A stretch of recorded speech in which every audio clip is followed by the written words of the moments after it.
Welcome back to the My Latin Life podcast. Since 2014, My Latin Life has been your trusted guide to traveling and living in Latin America. Today's episode is a little bit different. We're going to be talking about the benefits of Mexico residency. So we don't have a traditional guest this episode like usual. What we have today is a conversation about the benefits of Mexico residency, pros, cons, maybe some hidden benefits that you hadn't considered. And I think you'll enjoy the conversational style. So without further ado, let's get into this episode about Mexico residency. Imagine selling your vacation home for like a $500,000 profit and legally paying zero capital gains tax. Yeah, it sounds almost too good to be true. Right. Right. Or imagine having a major medical emergency. You walk out of a world-class hospital and you get a bill for just $5,000. Which in the U.S. would probably bankrupt you. Exactly. So today, we are looking at this sort of bureaucratic golden ticket that can fundamentally change the financial trajectory of your life. It is a remarkable system, truly. Right. But it's one that requires absolute precision to navigate. Sure. The benefits are massive, but they are hidden behind layers and layers of bureaucracy. Totally. And if you are listening to this right now and thinking, well, I'll just cross the border, get a stamp, and sort of wing it as a tourist, you really need to hear what we're about to unpack. You really do. So welcome to today's deep dive. We are taking a massive stack of sources today. We've got consular guidelines, dense real estate tax codes, comprehensive healthcare breakdowns, and geopolitical nationality indexes. It's a lot of material. It is. But our mission today is to give you a masterclass on the tangible, financial, and lifestyle benefits of obtaining formal Mexican residency. And we should clarify immediately, this is not some travel brochure about sipping margaritas on a beach in Cabo. Right. We are looking at the hard, factual, economic realities of actually embedding your life into a foreign system. Because the Mexican system deeply rewards those who do their homework. Oh, absolutely. From our sources, there are two main paths here. So you have temporary residency, which usually lasts 1 to 4 years, and permanent residency, which for adults never actually expires. Yours for life. Yeah. But before we get into the heavy financial loopholes, I kind of want to start with something that hits you the literal second you step off the plane. Your physical freedom. Yes. Because if you don't have residency, there's this massive tourist squeeze happening right now at the border. The squeeze is very real. I remember a time when you'd fly down to Mexico and the border agent would basically just wave you through and stamp your passport for a full 180 days. Yeah, it was just a given. Right. People would just live there as tourists for half the year without a second thought. Historically, that was the standard operating procedure. The FMM, the Forma Migratoria Multiple, which is the tourist card, was routinely granted for that maximum 180-day period. And people built their whole lives around it. They did. An entire subculture developed around this. People would do what were called border runs. Oh, right. Where they just drive out and come back? Exactly. They would live in Mexico for 5.5 months, drive across the border to Texas or California for a weekend, and then re-enter to reset the 180-day clock. But our sources highlight a very stark policy shift regarding that. They are cracking down hard. Like, significantly cracking down, right? Yes. The Mexican government has modernized its digital immigration tracking, and border agents have been granted much wider discretion now. So they can just decide on the spot. Exactly. They are actively looking for perpetual tourists who are effectively living in the country without contributing to the formal tax base. So what happens to those people now? As a result, tourists are increasingly being granted only the exact number of days that correspond to their return flight. Sometimes that is as little as 10 or maybe 7 days. Oh, wow. Which completely shatters the idea of just going down for a casual winter season unless you have everything booked tight. It really does. You are constantly living with this anxiety that a border agent might just look at your passport, decide they don't like your answers, and say, well, you get 2 weeks. Have a nice vacation. It introduces a severe layer of instability into your life. You cannot sign a long-term lease. You cannot plan if your legal right to remain in the country is subject to the mood of a customs official every single time you enter. But this is where the residency card changes the game entirely. Night and day difference. It completely removes that anxiety. If you hold that card, you have unlimited entries, unlimited exits, and unlimited days in country. It is a profound psychological and legal shift. You really transition from being a transient visitor, essentially a guest on a timer, to a recognized stakeholder within their system. That must feel like a huge relief. Oh, it is. There are no limitations on your time out of the country either, once you have permanent status.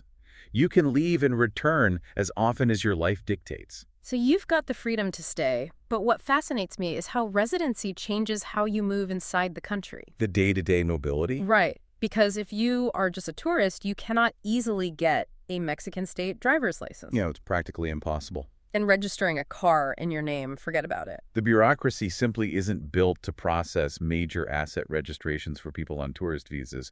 They require local identification. But as a resident, you can do both. Yeah. And if you are a temporary resident, there is this incredibly unique perk in the sources. The vehicle import perk. Yeah. You can legally keep a foreign-plated vehicle, like your car, from the U.S. or Canada inside Mexico for up to 4 years. How does that actually work? Well, this is a specific provision designed for the transition period. The government recognizes that temporary residents are often just sort of testing the waters. Makes sense. So they allow you to obtain a temporary import permit, or TID-P, that is tied directly to the expiration date of your temporary residency card. That's a huge logistical relief. It really is. You can drive your own car down, full of your belongings, and legally operate it locally without paying import duties. I do want to clarify something, though. Let's say I transition from temporary to permanent residency. Can I keep my Ohio license plates forever? You cannot, and this is a critical distinction in the law. Oh, okay. Once you transition to permanent residency, the Mexican government expects you to be a permanent part of the local economy. So the free ride is over. Exactly. That specific temporary vehicle benefit vanishes.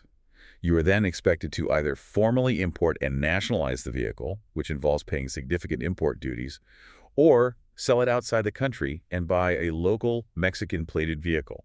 Which makes total sense. They are basically saying, okay, you live here now, you need to buy here. Precisely. But the day-to-day mobility perks just keep piling up. It's like having a VIP all-access black card at a gym instead of a day pass. That's a great analogy. Like, you get free access to museums and national archaeological sites on Sundays. You can fly domestically within Mexico without even showing your passport. Right, you just flash your residency card. Yeah.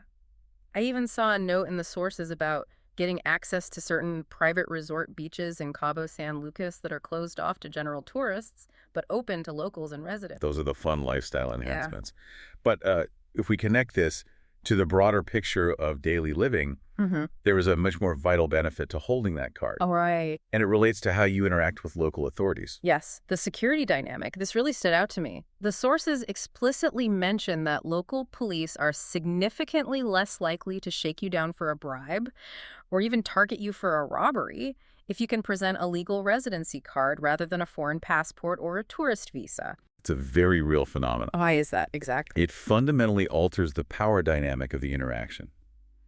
When you are a tourist, you are perceived as wealthy, ignorant of local laws, and, most importantly, temporary. You're an easy target. Exactly. You won't be around to file a complaint or follow up on corruption. But with a residency card.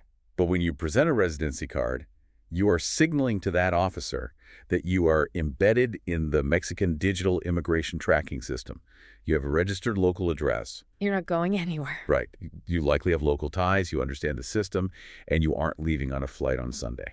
So does that freedom of movement essentially make you an honorary local in the eyes of the bureaucracy, or is there still a glass wall? I mean, you are recognized by the state. While you aren't a citizen yet, you can't vote, for instance. The bureaucratic friction and the vulnerability that tourists face largely evaporate. You're taken seriously. You transition from visitor to stakeholder. And that shift is huge. Okay, so you've secured your physical presence. You have this VIP card that gives you unlimited time, keeps the authorities respectful, and lets you fly domestically. Right. But you can't just live on sunshine and free museum entries. The immediate next requirement for survival is establishing a financial footprint. You need a bank account. Because trying to pay a local electric bill with a foreign credit card is a literal nightmare. It is completely unsustainable. Without a local bank account, you're constantly paying foreign transaction fees. Which add up fast. Very fast. And you're struggling to pay local utilities, which often require Mexican bank transfers, and dealing with large amounts of cash, which is a massive security risk. Right. So let's imagine you are, say, a 55-year-old remote worker from Chicago. You've just moved to Guadalajara. Okay, classic scenario. You walk into a major bank, a BBVA, a Santander, or an HSBC. Yeah. You can't just slap your U.S. passport on the counter and say, hey, open an account. They will turn you right around. The sources say you need your passport, your residency card, proof of address, and this thing called a CRP. What exactly is a CRP? Break that down for me. The CRP stands for Clave Única de Registro de Población. It translates to the Unique Population Registry Code. Okay. Think of it as Mexico's equivalent to a social security number in the U.S. or a social insurance number in Canada. It is an 18-character alphanumeric string that is uniquely assigned to every Mexican citizen and every legal resident. So the moment you get residency, you just get this number. Yes, it is generated when your residency is approved. And without it, the modern Mexican banking system is essentially a locked door. They just won't process it. The banking software literally cannot process a new account without a valid CRP to enter into the mandatory fields on their screen. Wow. And the banking experience itself sounds unique. The paperwork is almost entirely in Spanish, right? Almost always, yes. So if you aren't fluent, you absolutely need to bring a translator or a facilitator with you. Highly recommended. And they often demand an opening cash deposit right there at the desk. The sources mention somewhere between 1,000 and 5,000 pesos. Why cash? It's an activation requirement. Mexican banking heavily utilizes minimum balance rules to offset maintenance fees. Oh, I see. They want the account funded immediately to activate the debit card and ensure it's not just a dormant file in their system. Okay, but this brings us to a massive point of confusion in expat community. Yeah. We have the CURP, which is like the social security number. Right. But then there's another acronym the banks ask for, which is the RFC. The Registro Federal de Contribuyentes. This is the tax identification number. Right. Now, I really need to push back on this because it seems completely contradictory. Okay, how so? Let's say our person from Chicago is actually a retiree. They're living entirely off a U.S. pension. They're not working in Mexico at all. So zero local income. Exactly. Not a single peso of local income. Why on earth do some Mexican bank tellers demand a Mexican tax ID just to open a basic checking account for buying groceries? Is that a strict federal law, or is it just a teller making up rules? That is one of the most common and frustrating points of friction for new residents. It drives people crazy. I can imagine. To understand why a Mexican teller wants a tax ID from a retired American, we have to look at global financial transparency laws, specifically laws originating in the United States. Wait, the U.S. is causing this? Yes, actually. Have you heard of FICIA? The Foreign Account Tax Compliance Act. Correct. The U.S. government enacted FICIA to catch Americans hiding money in offshore accounts. Like tax evasion. Under this law, foreign banks, including literally every bank in Mexico, are essentially forced to report the financial activities of their American clients back to the U.S. IRS. Or else what? If a Mexican bank fails to comply, the U.S. can levy massive financial penalties against the bank's global operations. So Santander or BBVA is just terrified of the IRS? Absolutely terrified. To manage this immense compliance burden, Mexican banks upgraded all their internal software. Oh, so it's hard-coded into the system. Exactly. And to track financial flows effectively, the SAT, which is Mexico's version of the IRS, started requiring banks to link accounts to an RFC, the local tax ID. Wow. So when that retired American walks in, the teller's computer screen has a mandatory field for the RFC. The software often won't let them proceed without it. Even if the person owes zero taxes in Mexico. Even then. Now, some branches or some managers might know how to override the system for a basic, non-interest-bearing savings account. But that's a gamble. It is. And if you want a checking account or an investment account that generates even a fraction of a % of interest, the RFC is mandatory. They just have to have it. The bank needs it to satisfy their own internal compliance software, which is designed to keep both the Mexican SAT and the American IRS happy. That makes so much more sense. It's not Mexico trying to tax your U.S. pension. It's Mexico trying to fulfill global reporting requirements. Precisely. It's an administrative hurdle, not a tax grab. And if you are working, holding permanent residency means you don't need a separate work permit at all. You can work for anyone or start a business. Right. You have full economic rights. The sources note you can register formal corporate structures like an SADCV, which is a corporation, or an SDRL, which functions like an LLC. Which is incredibly powerful for digital nomads or entrepreneurs. You can legally establish a Mexican company, hire local employees, and operate globally, all backed by your residency status. And the reason you'd want to build a business or retire there brings us to the macroeconomic reality, which is the cost of living. The biggest draw for most people. Right. The financial foundation of moving to Mexico is that your money goes exponentially further. Absolutely. The sources state that living costs are roughly 40% less than in the U.S. A single person's monthly expenses, excluding rent, are around $700. Which is incredibly low compared to most U.S. cities. Yeah, and if you are renting a nice two-bedroom apartment in a major cultural hub like Guadalajara, you are paying maybe $500 to $750 a month. That cost differential is the engine driving the entire relocation trend. You are maintaining or often exceeding the quality of a highly developed urban North American lifestyle for a fraction of the cost. So we've got the bank account funded, we understand the tax IDs, we have the legal right to stay, the money is flowing. You set up on paper. But now the practical reality sets in. You need a place to sleep. And bringing your actual life, your bed, your electronics, your favorite reading chair across an international border is a logistical mountain. Oh, it is heavily regulated. Right, like you can't just rent a truck. Exactly. If you just load up a U-Haul and try to drive across the border, you will be hit with exorbitant import taxes, or the truck will simply be turned around. But residents have a secret weapon here, according to the sources. The Menage de Casa. The household goods certificate. I was reading through the consular guidelines for this, and the level of strictness is just mind-blowing. It's very intense. Basically, residents get a one-time right, within 6 months of their formal entry, to import their household goods completely duty-free. But the rules on what qualifies are incredibly tight. The Mexican government defines these effects as items that constitute the furnishings of a house, exclusively for the daily use of a person or family. So clothes, bedding, furniture, books. Yes. But the critical, non-negotiable caveat is that all of these items must have been purchased at least 6 months prior to the move. Hold on. So if I get my residency approved and I decide I want a nice new home theater for my house in Puerto Vallarta, I can't just stop at a Best Buy in Texas, buy 3 brand new 80-inch TVs, pack them in the truck, and claim them as my household goods. Absolutely not. And if you try, customs will either seize them or charge you massive commercial import duties. Oh, wow. They don't mess around. No. The state is aggressively screening for items that might be used for commercial activities or people trying to act as unlicensed importers. Right. They don't want you opening a secret electronics store. Exactly. Furthermore, the Menage de Casa explicitly forbids entire categories of goods.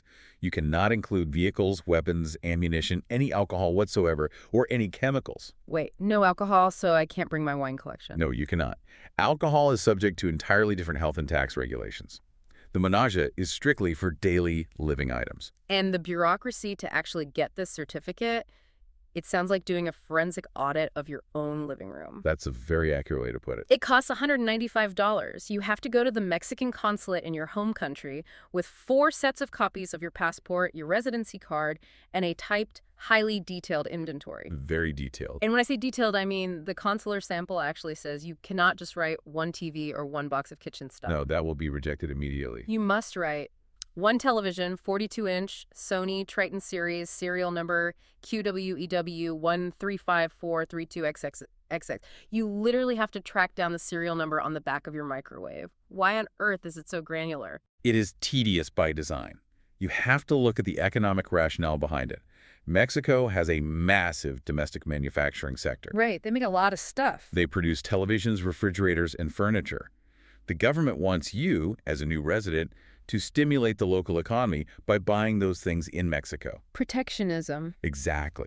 They make the process of importing foreign goods highly bureaucratic to protect their domestic markets. That actually makes a lot of sense. However, they concede that forcing someone to abandon all their personal, sentimental, and used items is an unreasonable barrier to immigration. Right, you can't just leave your grandma's chair behind. So they grant this one-time $195 certificate. It represents thousands of dollars in savings on import tariffs. But they demand absolute verifiable precision to ensure you aren't abusing the loophole. Because bringing that bed and that microwave is such a nightmare. It fundamentally changes how expats behave, right? It really does. I imagine a lot of people just look at that serial number spreadsheet and say, forget it, I'll just buy a furnished house. It drives a massive market for turnkey real estate.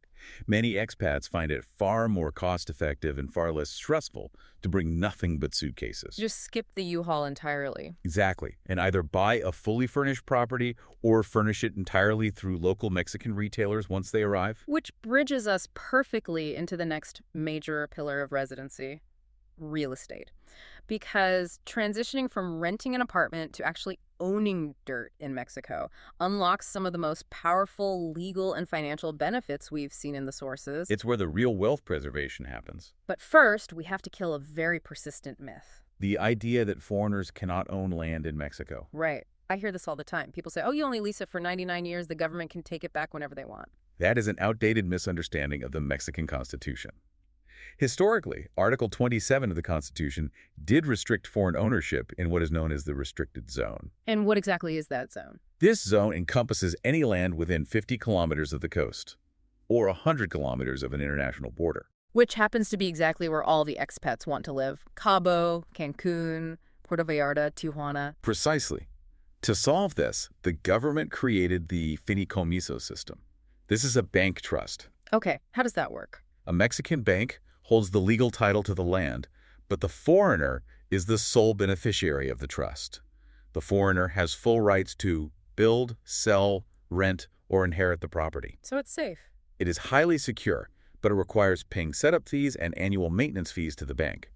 The sources we are looking at today point out a major, often overlooked advantage. The permanent residency bypass. Yes. According to Savory and Partners, foreigners who hold permanent residency can actually own property outright anywhere in Mexico, bypassing the need for a bank trust altogether. That is a massive legal simplification. If you are a permanent resident, you can hold direct escritura, direct title, even in the restricted zones. That's huge. It removes the annual bank fees, it dramatically streamlines the purchasing process, and it makes estate planning much cleaner. Let's talk about estate planning and taxes, because the numbers here sound like typos compared to the U.S. They really do. If you own a home in Mexico, there are 0 inheritance or estate taxes.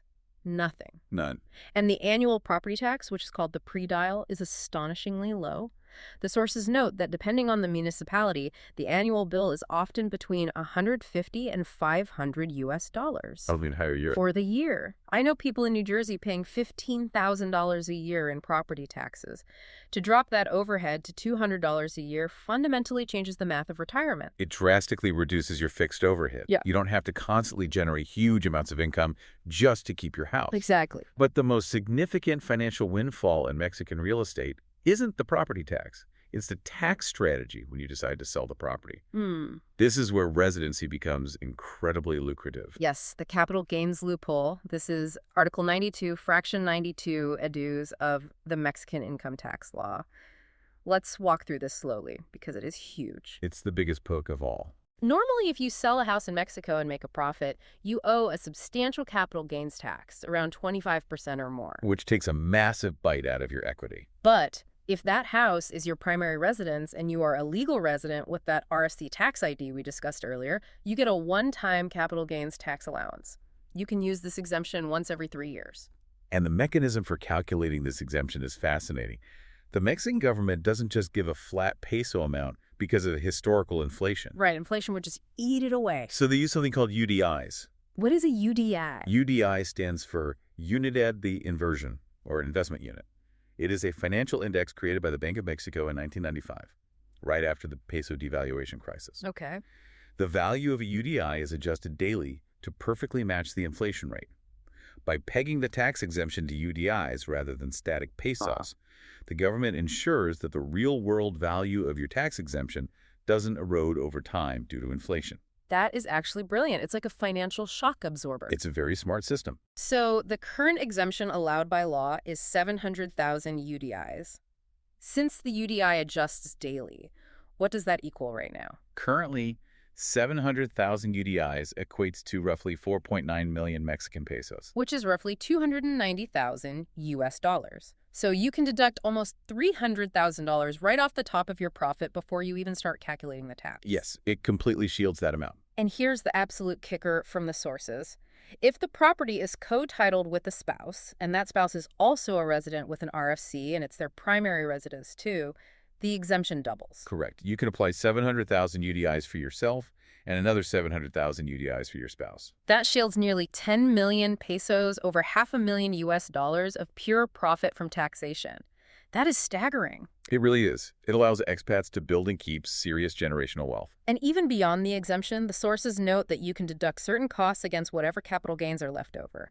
Real estate agency fees are 100% deductible. Right. Capital improvements, like if you build a massive swimming pool or a new guest house, are also deductible. But there is a very strict catch here. The facturas. The dreaded facturas. Explain this, because it traps a lot of people. A factura is not just a standard receipt. In Mexico, a factura is an official, cryptographically stamped electronic invoice that is instantly registered with the SAT, the Mexican Tax Authority. So it's not just a handwritten invoice from a guy with a truck. Exactly.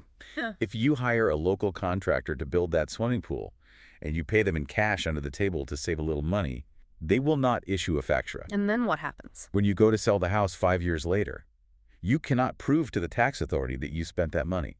The government will only allow deductions for expenses backed by an official factura. You must demand it at the time of the transaction. Okay, I have a major question about the mechanics of all this, specifically regarding the exchange rate, because this seems like a massive hidden trap. It can be if you aren't paying attention. Let's say I'm in Cabo San Lucas, where the real estate market basically operates in US dollars. Yeah. I buy a beachfront condo for 500,000 US dollars. 5 years later, I sell it to another American for exactly 500,000 US dollars. In my head, I made zero profit. But what if the Mexican peso dropped significantly in value against the dollar during those 5 years? Could I accidentally create a massive phantom capital gain on paper just because the exchange rate shifted? That is a highly astute observation, and the sources validate this explicitly. The answer is yes. You can absolutely be trapped by a phantom gain. Oh, wow. The Mexican Tax Authority does not care what currency you use to buy or sell the house.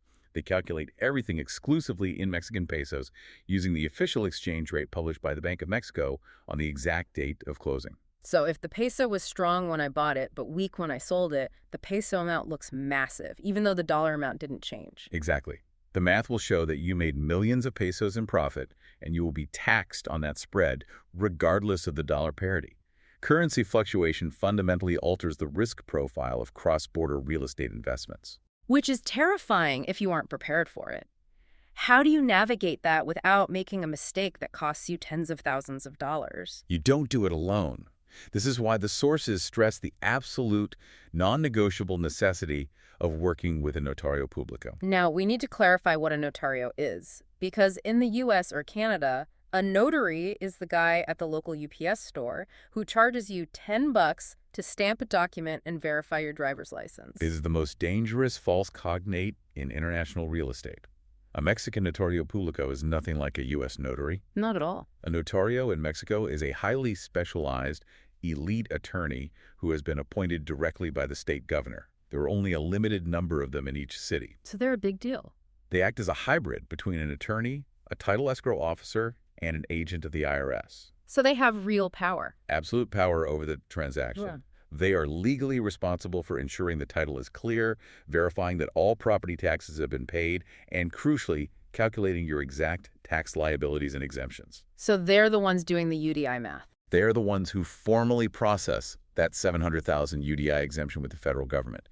It is not automatic. Wait, you have to ask for it. You have to prove to the notario that you qualify by showing your resident card, your RFC, your utility bills, and the notario executes the legal framework. You cannot complete a real estate transfer in Mexico without them. Okay, so we've navigated the notario, we have secured the physical home, we've protected the financial assets, we've built the fortress. The foundation is set. The next pillar of long-term stability in any country, and honestly, the single issue that keeps most prospective expats awake at night, is protecting your physical health.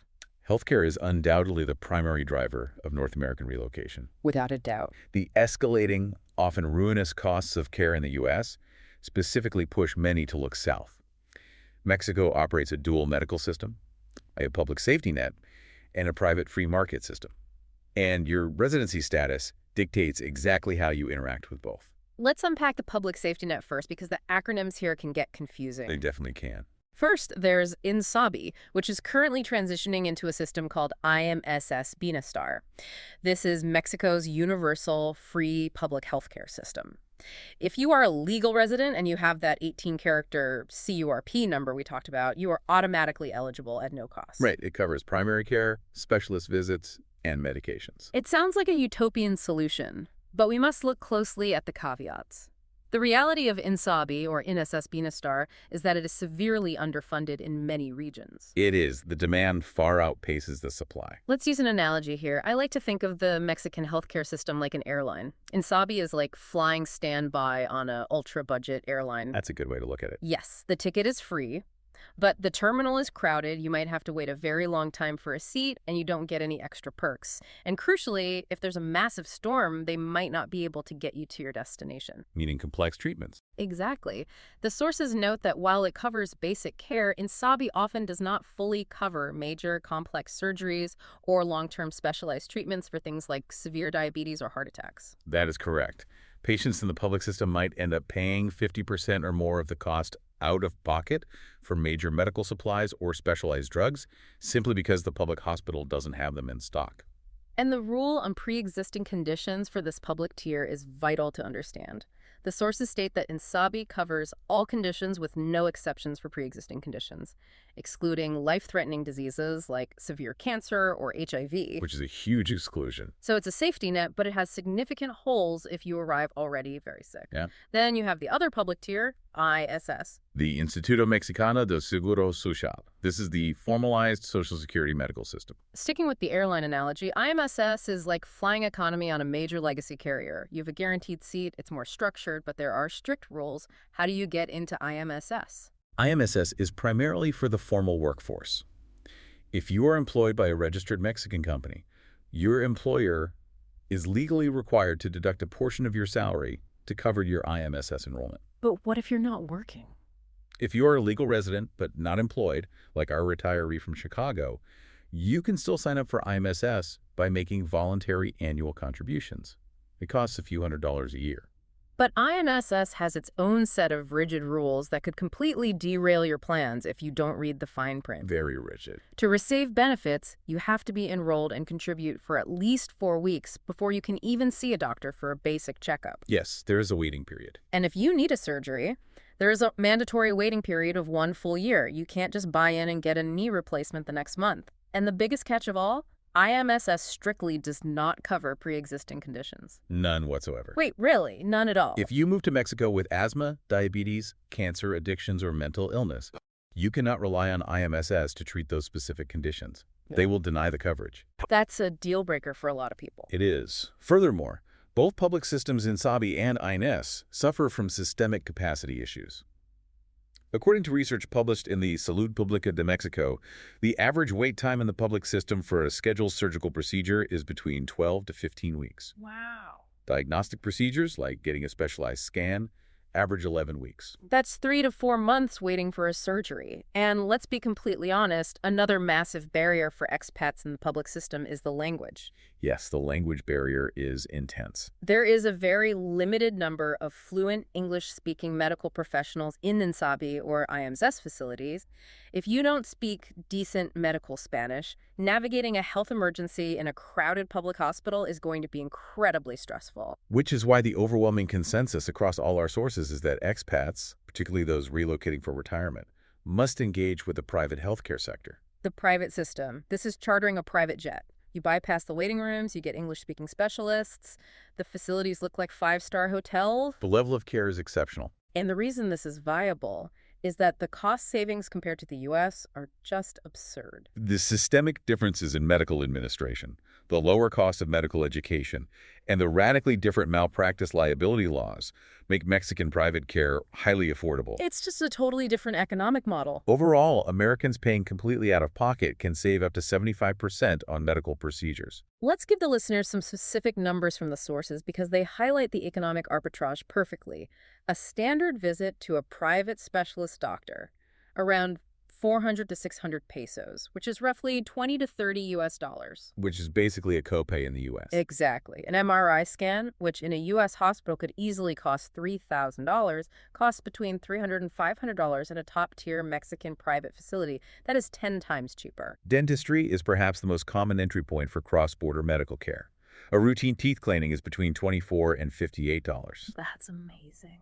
Getting a custom crown fitted runs $170 to $485. Complex procedures like dental implants are consistently half the cost of what you would pay in the States. What about emergencies? Let's say you have an accident and need an emergency room. The base consultation cost for an ER visit starts around $20. But there is a crucial operational difference in Mexican private hospitals that the sources strongly warn about.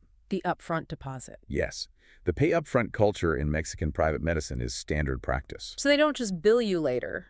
Unlike the U.S., where hospitals treat you and bill you later, private hospitals in Mexico operate as private businesses that demand proof of payment before rendering major services. Even in an emergency.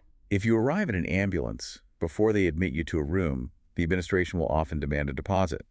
They might put your credit card on hold and charge a deposit of up to 25,000 pesos, which is about $1,220 US dollars. Just to get in the door. Exactly. They required this to avoid unpaid bills from foreigners who might flee the country.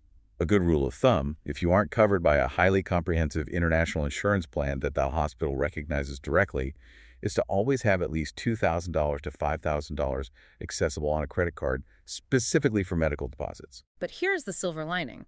Even with that mandatory deposit, the total catastrophic cost is still a fraction of the U.S. A tiny fraction. The sources note that a major complex procedure, like a gastric bypass or a major orthopedic surgery, totals around $5,500 in Mexico, compared to $20,000 or $25,000 in the U.S. So even if you pay out of pocket, it rarely leads to the kind of medical bankruptcy that is so common in America. It recontextualizes healthcare from a looming financial threat into a manageable living expense.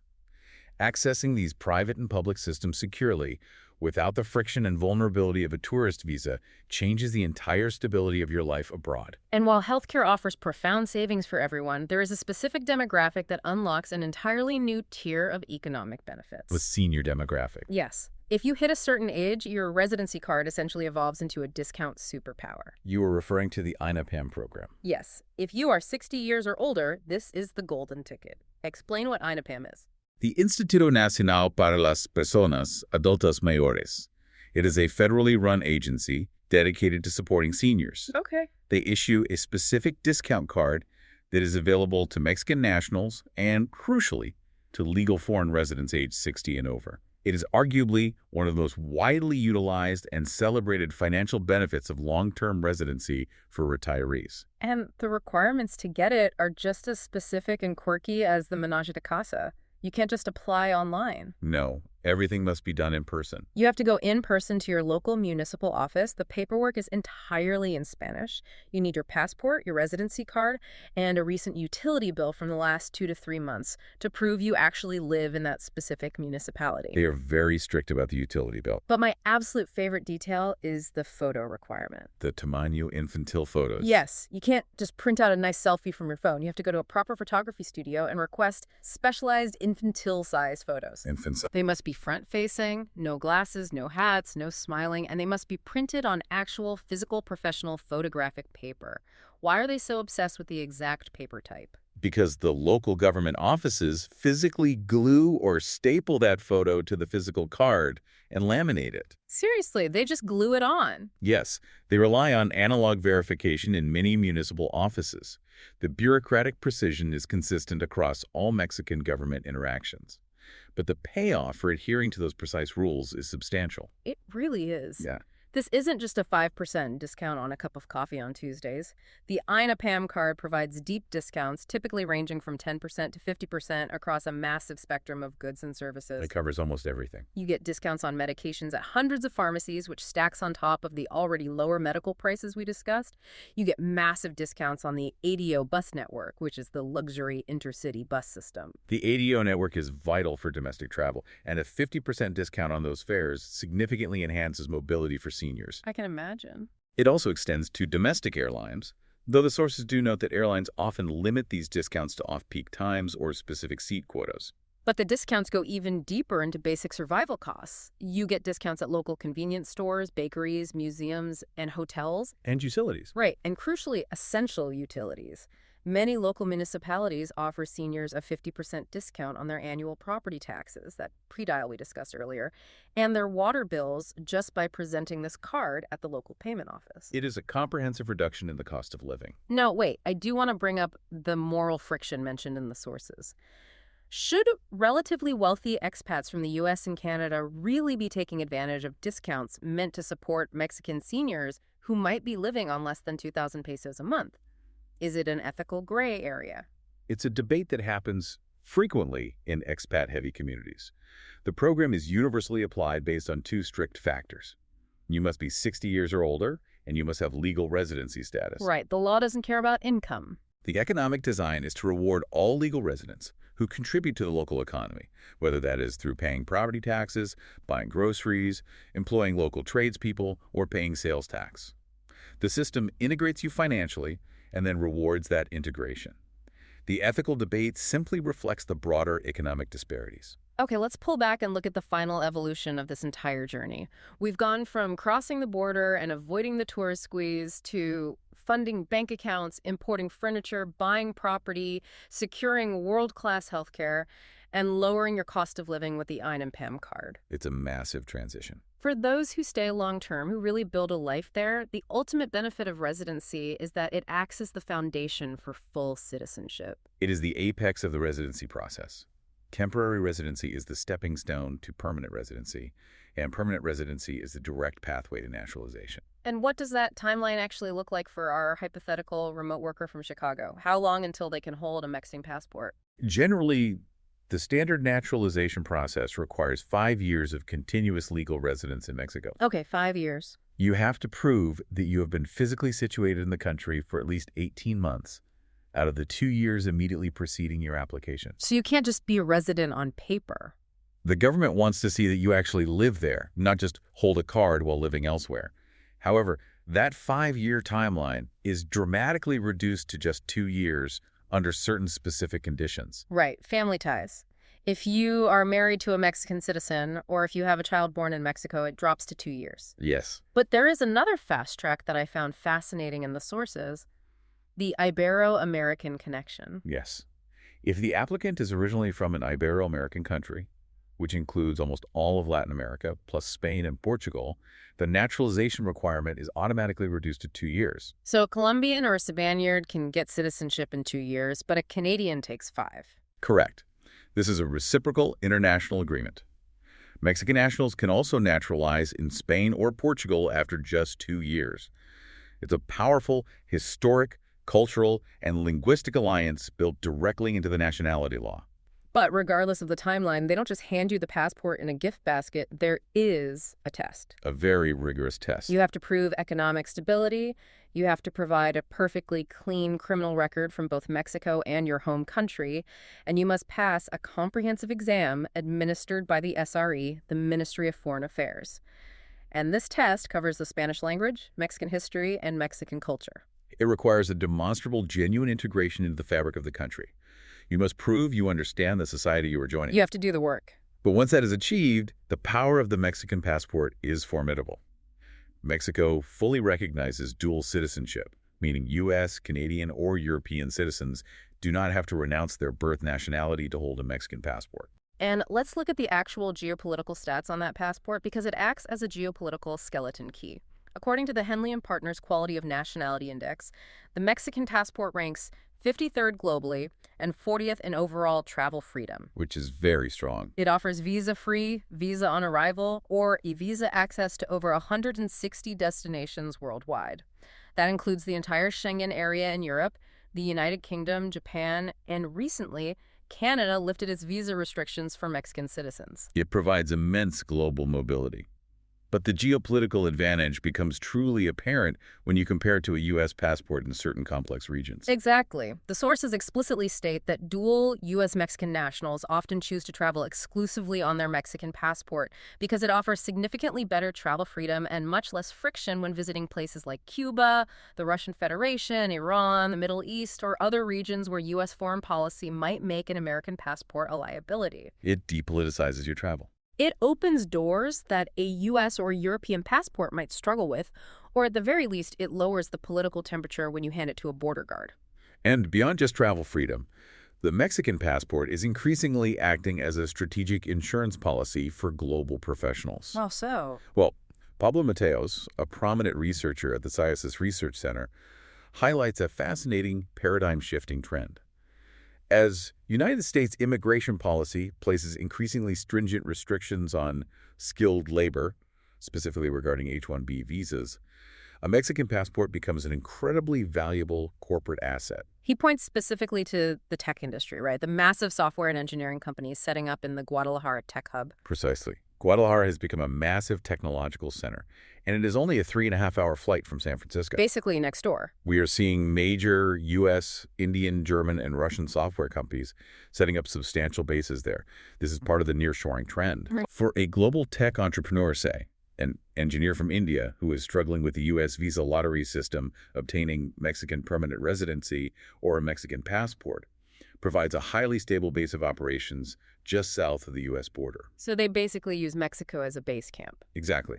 It allows them to bypass the friction of U.S. immigration while remaining in the exact same time zone and in close physical proximity to Silicon Valley. That's incredibly strategic. They can conduct meetings, run servers, and manage U.S. clients without needing a U.S. visa. That is an entirely different way of viewing nationality. It's not just about your cultural identity or where you were born. It's about viewing citizenship as a strategy. If we zoom out to the macro level, the demographic shifts occurring across North America are staggering. What do the numbers look like?